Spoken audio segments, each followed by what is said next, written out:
If you divide your life into subcategories, you'll see that friendships make up a small part of who you are. I'm going to talk about 5 things that you can start doing today that's going to help you feel motivated about life. Other people are going to give you theoretical advice, but this is my life, so I'm going to be telling you about what I'm doing. These tips may not prevent you from being alone right now, but they will help you feel better. They're going to help you to grow as a person, and they're going to help you to get out into the world, which is going to give you more opportunities to meet genuine people. The fact is, you can change your situation.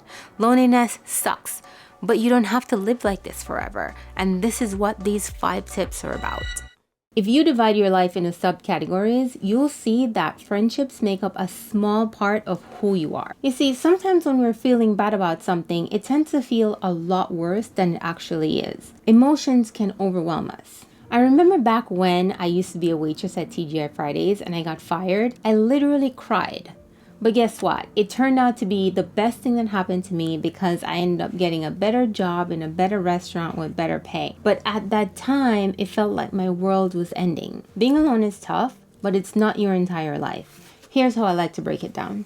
I think of my life as having 7 different categories of importance. There's family, social, romantic, financial, career, health, and a category for everything else. My family life includes all the people that I'm biologically related to. So like mom, dad, siblings, and your children if you are a parent. The social category includes friends, acquaintances, co-workers, people in the community, let's say you volunteer, for example, and even strangers.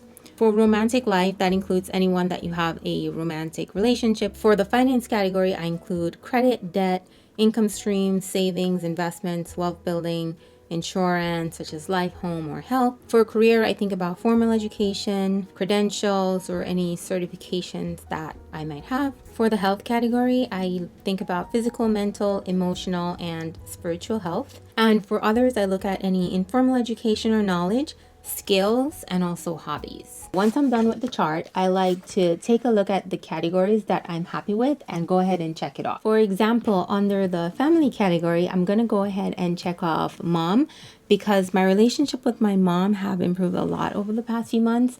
I brought her to New York recently and I took her everywhere. I gave her a makeover, I took her shopping. It was great. And that made me really happy. Another thing I'm focused on right now is my physical health. I used to be really unhealthy, which causes you to feel like total crap. I decided to take a break from alcohol and I started eating healthy. It's been about 3.5 months now, and my BMI went from the overweight category to the normal category. I still have more work to do, but do you know how proud I feel of myself right now? And that genuinely makes me happy. By the way, if you're looking to cut back on alcohol, this book is a game changer. I'm not sponsored, it just worked for me, so I'm sharing. The last category I'm going to touch on is finance. There's really a lot that I can check off. No debt, that's great. Working on 2 to 3 income streams right now. The point of this small exercise is that if you take an inventory of all the areas of your life, you'll see that friendships is just a small part of it. So at the end of the day, there's a lot of things that are in your control. And the good news is friendships is something that we can all work on. In order to change your circumstances, you must grow your mind. You have to start reading books and listening to podcasts. Self-improvement is mandatory. There's just no way around it. Books and podcasts are fantastic because you are in a way surrounding yourself with experts and learning from them. As you start to absorb and incorporate what you read into your life, you're going to see changes in your attitude, in your outlook on life, and you're going to see changes in your self-awareness. Studies show that your brain cells get stronger when you read, just like your muscles get stronger when you do strength exercises. You have to step out of your comfort zone and acquire knowledge. It's going to make you tougher in general, and you're going to have more interesting topics to talk about when you meet people. Find a new skill and master it. Here's why. When you have something that you are actively working at every day and you're getting better and better every day, it builds your confidence. It's going to build your self-esteem. And when you're building confidence, when you're building self-esteem, it actually has a direct impact on your intrinsic happiness, which is the way you feel inside. As far as finding a new skill, now this could be something that you've always wanted to do. It could also even be something that you used to do and then you stopped doing it. This could be anything really, but my suggestion suggestion would be to choose something that you have to work at and that you have to practice in order to be able to be good and in order to be able to do it. There are a lot of examples of really great skills that you can learn. I'll put some on the screen right now. But once you've decided on the skill you want to learn, I'd suggest just setting aside about 2 hours a day, maybe 2 to 3 hours a week, depending on your schedule, and just take time to learn it and practice it. For me right now, the skills that I'm trying to master is editing and filming. There is so much to learn and it's a lot of work, but it's also so much fun. Learning a new skill can also end up being sort of a distraction from loneliness, which helps. That's not the main reason though. The point is, when you learn a new skill, when you master a new skill, it can help you feel good about you, which in turn will help motivate you about life. I remember the first time I went to Six Flags. I was working at a restaurant in New York at the time, and they were organizing a group trip with the employees to Six Flags Great Adventure in New Jersey. I wasn't really interested in going because I was not a fan of roller coasters, but at the same time, I kind of wanted to be a part of the group. In my mind, I was thinking, this is a good way to socialize, and maybe I'll go on a small ride or two, but I can walk around and just have a fun day hanging out with people. I don't know what I was thinking. I don't know why I thought that other people would want to just walk around and skip the rides like I did. I was so wrong. It was actually the opposite. As soon as we got through the entrance, everyone went to the line for the biggest ride. The ride was called King the Ka. I actually don't know if it's still open today, but I took one look up and I immediately regret going. Anyway, since no one else wanted to walk around, I waited online with them with the full intention of just stepping to the side when they got up to the front. But while I was waiting with them, they kept talking to me and kept convincing me to give it a try. Oh my God, I was so nervous. The beginning was so bad. Like, when the ride is about to start and you're going up and up and up, it's going slow, and then we dropped. Oh my gosh. Thank goodness we went there early in the morning and I hadn't had time to have breakfast yet, because I would have lost it all. It was one of those things that was so terrifying. And then I went on it 5 more times.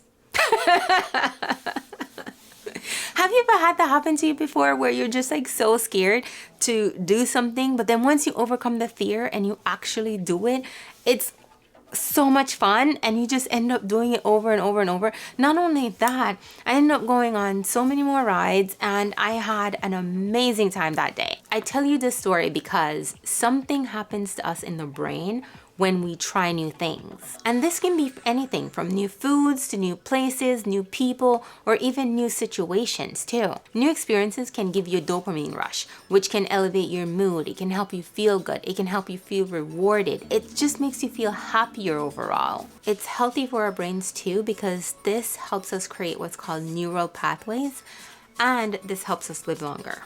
If you've ever looked up loneliness, you'll see that it's associated with a higher incidence of dementia. Well, trying new things can help you fight that. One of my absolute favorite things to do these days is travel the world and experience new cultures. I try to take at least 3 international trips every year. I find this so rewarding and I come home feeling amazing. By the way, I have a trip coming up soon to 3 countries that I've never been to a continent that I've never been to, and I'm so excited. Subscribe to see all the tips from those videos, and if you have any questions that you'd like me to address, just leave a comment below and I'll be sure to do so.